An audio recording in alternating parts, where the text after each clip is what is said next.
Do you find that your thoughts control you or that you control your thoughts?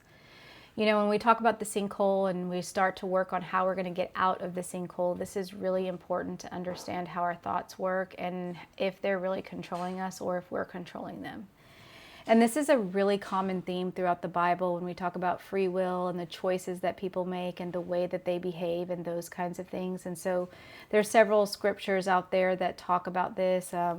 Just one off the top is Romans 12. 2, do not be conformed by this world, but be transformed by the renewal of your mind, that by testing you may discern what is the will of God, what is good and acceptable and perfect. And so this is one of the many places that it talks about the way that our mind works. And then the second one is in the second one is in 2 Corinthians 10:3. For though we walk in the flesh, we are not waging war according to the flesh. For the weapons of our warfare are not of the flesh, but have divine power to destroy strongholds. We destroy arguments and every lofty opinion raised against the knowledge of God, and take every thought captive to obey Christ, being ready to punish every disobedience when your obedience is complete. And so we see this common theme about the way that our mind works, and neuroscience has caught up to this and has supported these claims that we're responsible for taking captive our thoughts.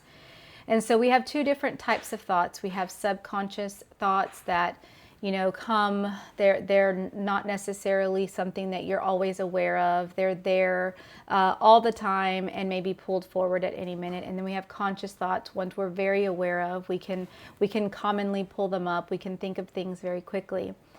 And the way that our thoughts work is that not every thought is actually one that comes from your brain. Your brain is so amazing and so powerful that it automatically forms connections, and these connections are automatic. And so if you see something, you have some type of input, see, hear, feel, touch, whatever the input is, that might make you feel a certain way. You don't have to tell your body to be scared. You don't have to tell your body to be angry. You don't have to tell your body to be all these things.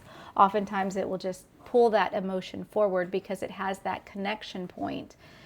And so when we talk about these connections, this is going to be the first step in us being able to get out of the sinkhole, because it is more of a mind thing than you might think.